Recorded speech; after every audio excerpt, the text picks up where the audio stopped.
And today, where'd the book go? Since I'm bored, and you're bored, because it's summer and everyone's bored, right? I'll be reading you a wondrous, wonderful book of Nicholas Sparks called At First Sight. Alright, here we go. And it's way too hot for me to put a shirt on. I know there are going to be comments about that. Not going to happen ever. Summer. If I'm a PBU, oh my gosh, I would never have a shirt on if I didn't have to. Alright. That being said, for this novel in particular, oh, those are just two novels. Should we read the prologue? Absolutely not. That's boring.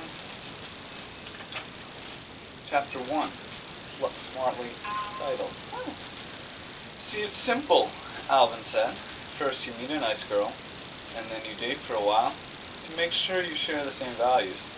See, if you two are compatible, in the big, this is our life, and we're in it together decisions, you know, talk about which family you're going to visit on the holidays, whether you want to live in a house or an apartment, whether to get a dog or a cat, who gets to use the shower first in the morning, while there's still plenty of hot water. If you two are still pretty much in agreement, then you get married. Are you following me here? I'm following you, Jeremy said. Jeremy Marsh and Alvin Bernstein were standing in Jeremy's Upper West Side apartment on a cool Saturday afternoon in February. They had been packing for hours, and boxes were strewn everywhere. Some of the boxes were already filled and had been stacked near the door, ready for the moving van. Others were in various stages of completion. All in all, it looked as if a Tasmanian devil had burst through the door, had himself a party, then left once there was nothing else to be destroyed.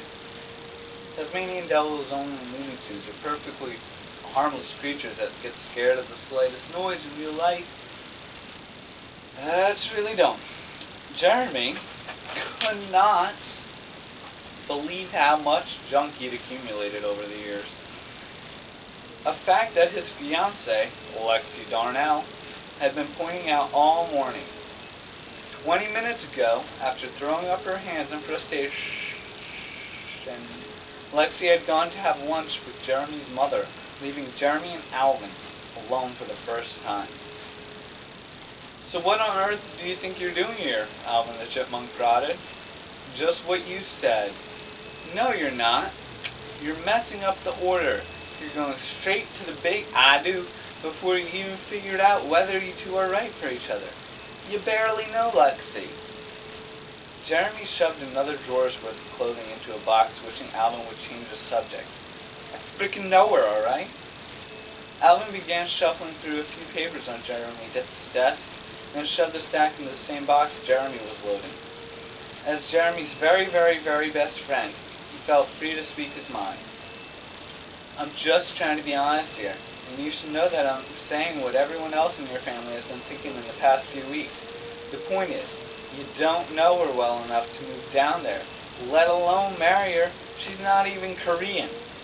You only spent a week with her. This isn't like you and Marie, he added, referring to Jeremy's ex. Remember, I knew Maria too, a whole lot better than you know Lexi, but I still never felt as if I knew her well enough to marry her. Jeremy removed the pages and put them back on his desk, recalling that Alvin had known Maria even before he had, and still remained friends with her. So, what if I was doing this, you punk? What if I came to you and said, I met this great lady, so I'm giving up my career, abandoning my friends and family, and moving down south so I can marry her? Like that gal, what's her name? Rachel? Rachel worked at Lexi's grandmother's restaurant, and Alvin had hit on her during his short visit to Boone Creek, going so far as to invite her to New York, Koreatown. I'd say that I was happy for you. Please. Don't you remember what you said when I was thinking about marrying Eva? Oh, I remember, but this is different. Oh yeah, I get it, because you're more mature than me. That and the fact that Eva wasn't exactly the marrying type. This was true, Alvin admitted. Well, Lexi was a small-town librarian in the rural South, someone hoping to settle down. Eva was a tattoo artist in Jersey City. She was the woman who'd done most of the tattoos on Alvin's arm, in addition to most of the piercing in Alvin's ears, making Alvin look as if he had just been released from prison. I need to get a deeper voice for Alvin, apparently. None of which had bothered Alvin. It was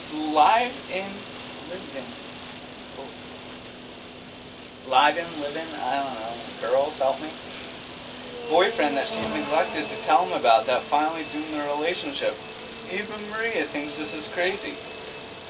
You told her? Of course I told her. We talk about everything. I'm glad you're so close to my ex-wife, but it's none of her business, or yours. I'm just trying to talk some sense in... Oh, I mixed up the voices. I'm just trying to talk some sense into you. This is happening too fast. You know, Lexi. Why do you keep saying that? I'm going to keep saying it until you finally admit that you two are basically freaking strangers. Alvin, like Jeremy's 5 older brothers, had never learned how to drop a freaking subject.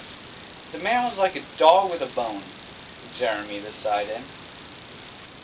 I don't know which voice to use because this is unclear who's talking. Can't think that fast. Oh, she's not a stranger. No. Then what's her middle name? What? You heard me. Tell me Lexi's middle name. Jeremy blinked. He blinked hard. Then he blinked harder. What's that got to do with anything? Nothing. But if you're going to marry her, don't you think you should be able to answer the question? Jeremy opened his mouth to answer, but Alvin opened his mouth first. Batman came out and left the building. Well, Jeremy then realized he didn't know. Lexi had never told him, nor had he ever asked. Alvin, as if sensing that he was finally getting through to his delusional friend, pressed on. Okay, how about these basics? What was her major in college? Who were her friends in college? What's her favorite color? It better be yellow. Does she like white or whole wheat bread white? What's her favorite movie or television show? Who's her favorite author? Do you even know how old she is? She's in her 30s, Jeremy. Oh my gosh. Guys, guess what? In her 30s? I could have told you that. I'm pretty sure she's 31. You're pretty sure. Can you even hear how ridiculous you sound? You can't marry someone if you don't know how old she is. Facebook creeper. Jeremy opened another drawer and emptied it into another box, knowing that Alvin had a point but not wanting to admit it. Instead, he drew a long, frickin' breath. I thought you were happy. I finally found someone, he said. No one has ever liked me my whole life. Everyone thought I was gay. I'm happy for you. But I didn't think you were actually going to move to New York and decide to marry her. I thought you were kidding about that. You know, I think she's a great lady. She really is. And if you're still this serious about her, in a year or two, I'll drag you down the aisle myself. You're just rushing things, and there's no reason to rush. Ever. Unless you're in an amusement park, then you have to pack as much fun as possibly can into the whole day. Jeremy turned toward the window. Beyond the glass he saw gray soot-covered bricks framed the functional rectangular windows of a neighborhood building. Shadows, images, sweat. A lady talking on the phone. A man wrapped in a towel headed for the bathroom. Another woman ironing as she watched television. And all the time he lived there, he never said so much as hello to any of them.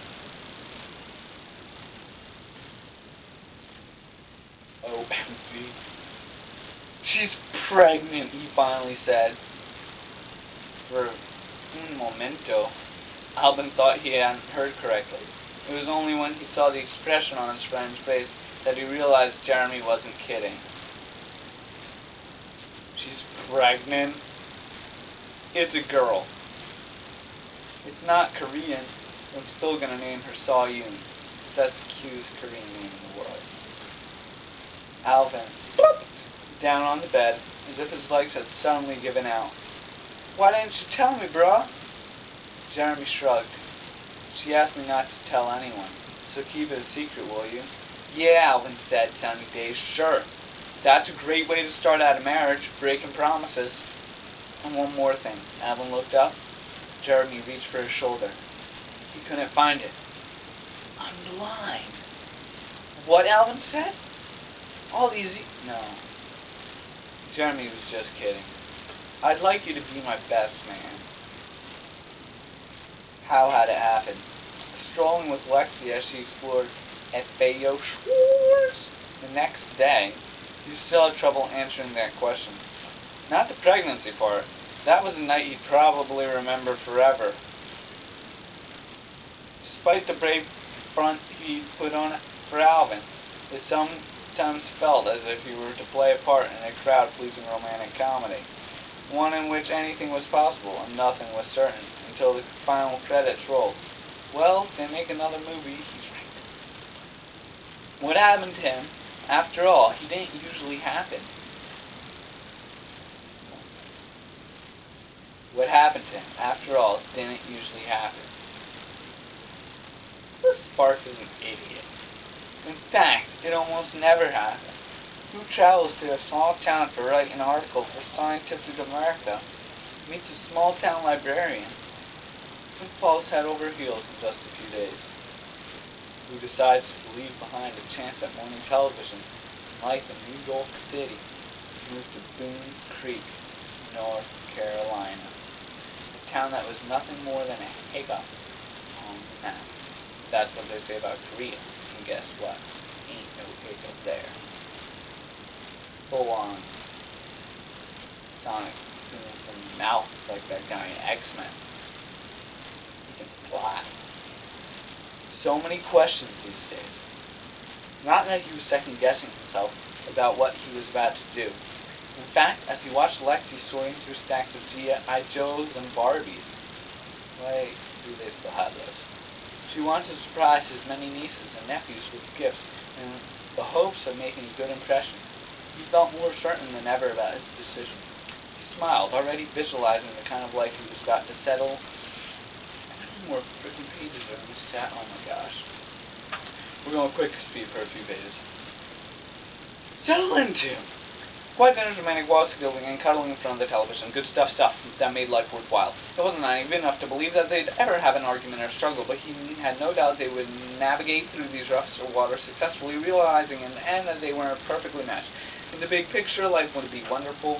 But as Lexi nudged past him, lost in concentration, Jeremy found himself staring at another couple standing by a pile of stuffed animals.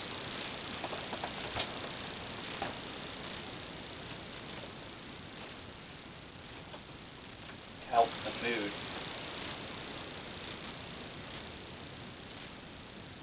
They were in their early 30s and sharply dressed. He had the air of an investment banker on his journey, while his wife came across like someone who spent every afternoon at Bloomingdale.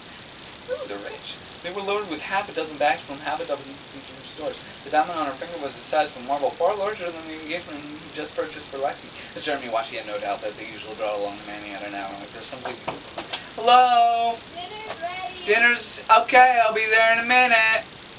You might not even finish the chapter, because they seemed completely bewildered as to what they were supposed to do.